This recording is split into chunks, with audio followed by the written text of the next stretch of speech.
We haven't been talking about it at all. We have been avoiding it at all costs, and then we finally get some news. So we made this promise. Right. Until something happens, we're not going to get involved in this conversation. But now we can talk about it. Now there are details, reputable details, that Mitch Marner was offered upwards of $11 million per year for 7 or 8 years back in June. You know how much money that is Canadian?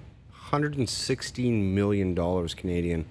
If you do an 8-year deal at that's $88 million, right? U.S. Because the deal's 116 Canadian. A lot of money. A lot of money. I just told Jamie outside. I said there's 2 things I would have on a desk. One of those offers, and the other would be a plane ticket to Switzerland, and go to Switzerland, and I don't know what the hell you're going to do there or why you want to train there, but go there. I've had it. That's it. I've had it. I think the fan. A 3-year deal at $8.5 or $9 million. Don't like that either. What the hell are you looking for? What? Well, clearly, $116 million. The obsession with Austin Matthews has been there since day one. Then you and your dad and your agent can all go to Switzerland, all of you. That's enough. But here's where I'm going to try to rein you in a little bit, and I'm going to try to rein in. That's garbage advice from the agent. I don't know who the hell says no to that, but that is just ridiculous. I'll tell you who doesn't. I'll tell you who doesn't. Any agent on earth. Oh, really? I'll tell you why. Yeah, I want to hear this. A negotiation 101 is, you're going to offer me that in June? Yeah. What are you going to offer me on October 1st? Agreed. That is my point, though. Pressure point. If I'm the team, make a stand and say, that's it. But that's why would you believe offering. them after they buckled for William Nylander? Well, change your stance then. Well, they're not. I don't think they're going to. I have no problem. I told you when we first started, it's 2 weeks. There's 3 different offers at 3 different lengths and different dollar terms. And if you don't want one of them, we're actually going to trade you. I said that, and I said the exact same thing. We all agreed. I agree with that practice. Why are you letting this kid and his dad run the show here? Enough is enough. Take one of the deals.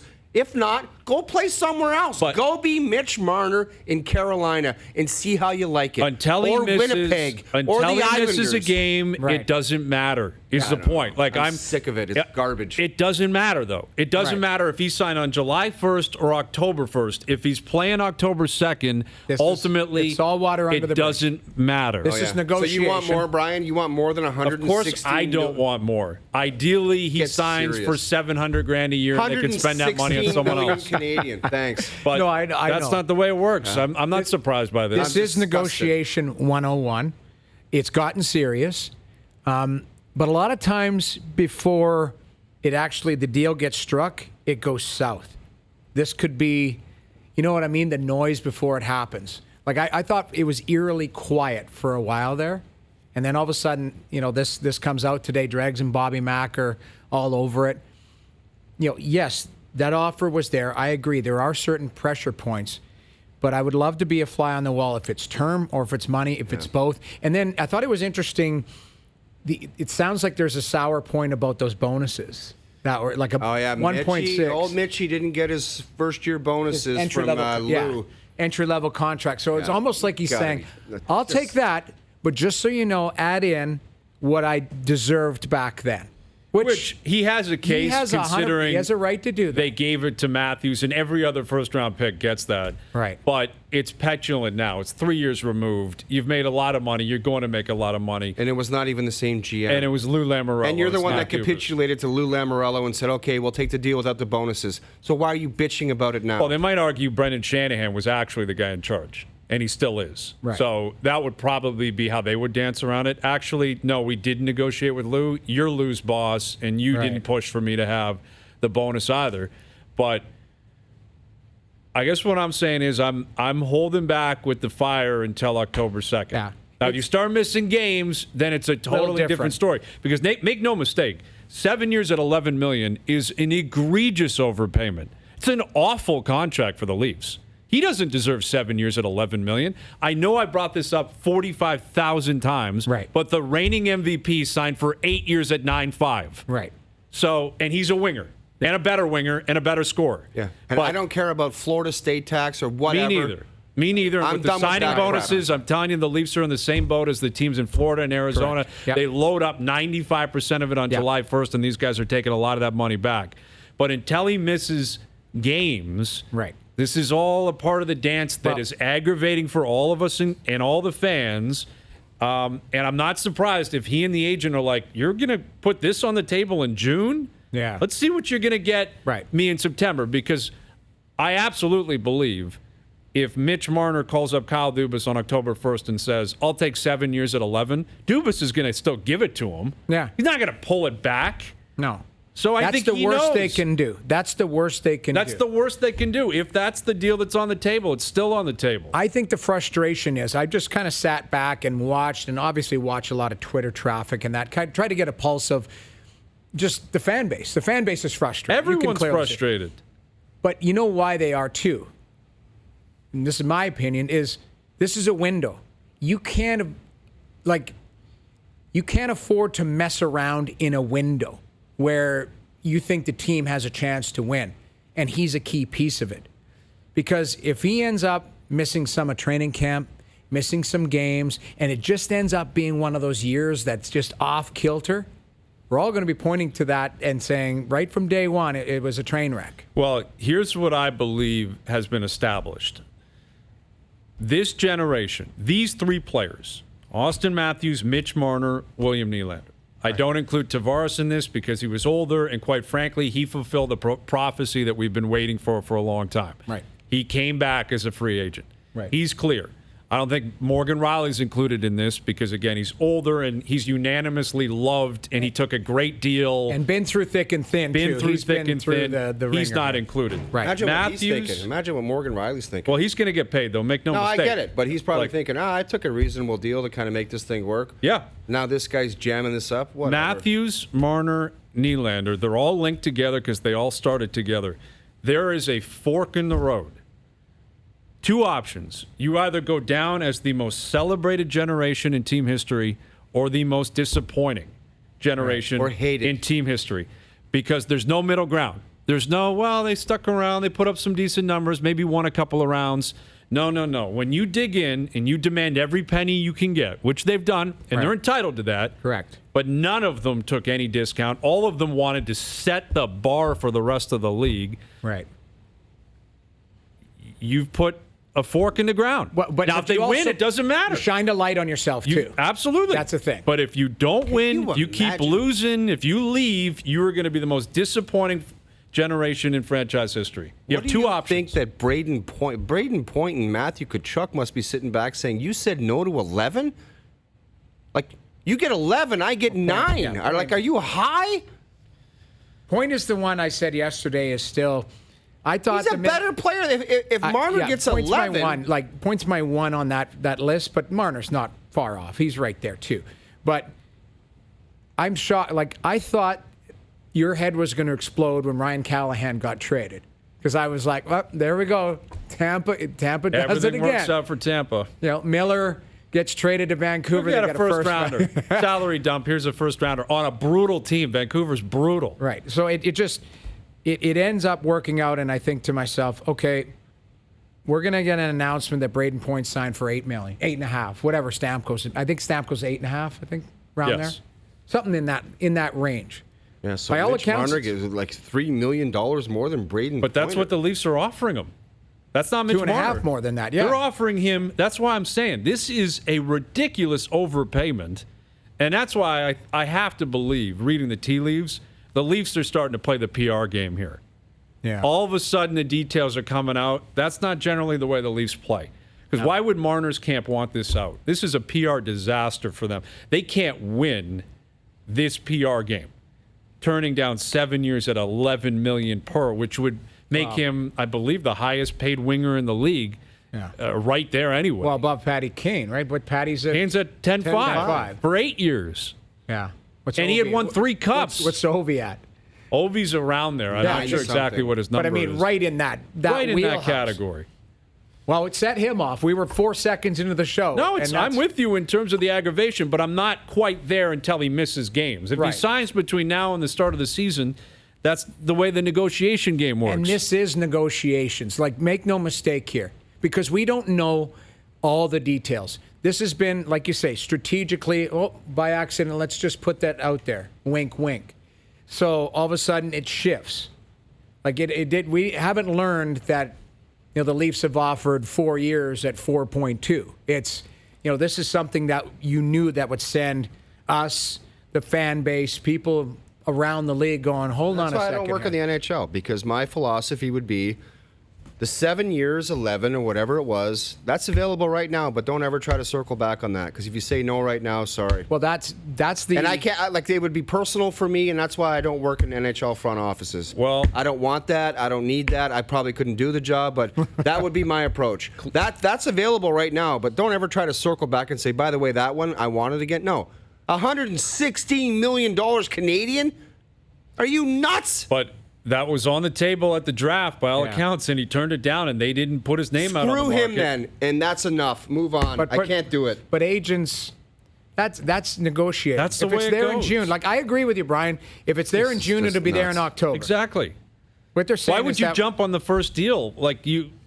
Again, would I prefer this was behind us? How about just being a reasonable person? That makes all the sense in the world. That's a different... Like just being reasonable and saying, I want to play for the Toronto Maple Leafs. That's why... And I'm very, very happy and excited to make that amount of money to play for the Leafs instead of this nonsense. You're not wrong. Now you're pissing everyone off and everybody hates your guts, and they should. That's why I just said what I said with this fork in the road. Right. Because none of them, even though Matthews played his cards better than anyone else, it just happened mid-season, all good, but he got a remarkable contract. But none of them did the hometown discount, which they don't have to. They don't have to. But you could have played that PR spin. And none of them gave the old, I just wanted it over with because I want to concentrate on hockey. No, you didn't. Yeah. You wanted to concentrate on business, which, again, it is a business. It's their money. But there have been countless examples of other players, like Connor McDavid, who signed on July 1st, the year before his deal even expired, and just said, let's get it done so I don't have to worry about this. And by all accounts, is underpaid compared to what these other guys are doing. And said, I can't do that to my team. We're already a disaster. I'm going to send it even deeper into the toilet. Right. You're right. There is pressure points, but I would say let's take a collective pause here. The passion's there. Everyone's frustrated. Nothing's happened yet. Physicals are Friday or tomorrow? They're tomorrow. They're tomorrow. On ice Friday. Let's see if Mitch is there. This may be ugliness before all of a sudden an announcement tomorrow going, we found a bridge deal that works for both sides. Because I just don't see it being $11 million for 7. I don't know why Mitch wouldn't take that. He has his own reasons. But if he wants a shorter-term deal, the money's going to have to change.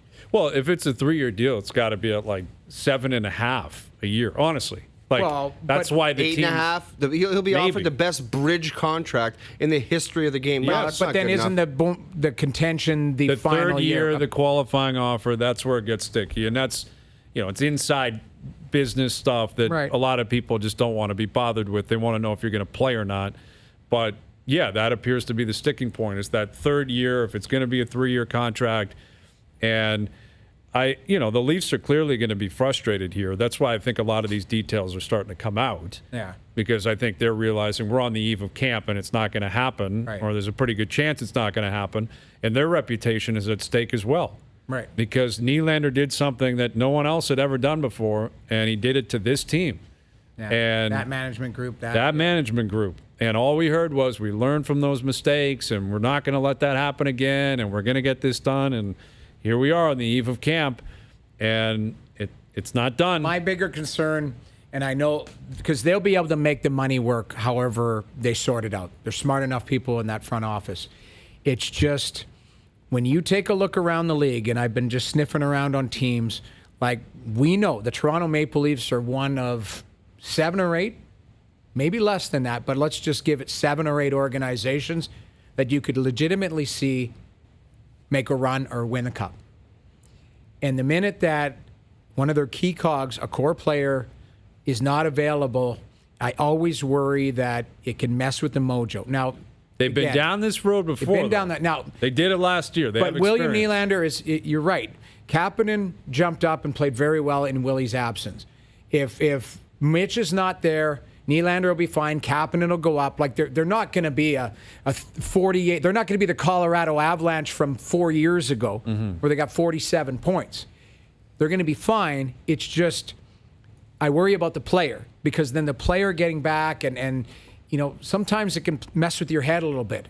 Because if they're right now, I know people are frustrated, but they're not looking at the player Mitch Marner. They're looking at the business side of this. And there are people I'm reading online that are like, F you, Mitch, and go away and go to Switzerland. Again, take your dad with you. That doesn't matter. It's got nothing if to he do. signs tonight, and again, if they win, none of this matters. Correct. None of it matters. We're all in the moment. We're yelling and screaming.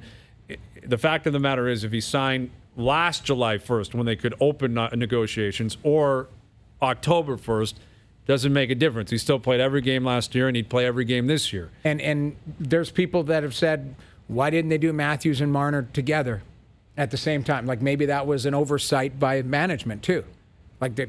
There'll be books written about there's going to be stuff that because potentially, if by all accounts, because if we're going to talk about that offer being there in June, was there an offer from Marner's camp a year ago that said, hey, you know what, we'd like a long-term deal at this number, and they balked at it? Who knows? Again, I'm not a fly on that wall, but it takes two to tango here. And I'm not defending that, because, you clearly laid it out. Everyone gets paid in U.S. dollars, but when you convert it to Canadian, that's a monster number. Even 88's a monster number. But, $1.15, it looks bad. Doesn't look great. Well, Panarin signed for 11.6 per year. So that's the highest paid winger. Kane's at 10.5. Ovechkin is at 9.5. Now, guys sign at different times. And Ovi signed a 12-year deal. It's unfair to compare a number today to a number from 4 or 5 years ago or whatever. But if you had to rank those players, where would Mitch fall in? Well, if we're going into a game tonight, he'd be either third or fourth. Right. He's clearly behind Kane and Ovechkin. And Panarin, he's an equal player to Panarin. Right, so coin toss. Yeah. But that's Panarin was a UFA. And, right. I mean, it's a complicated era we live in, and it's a disappointing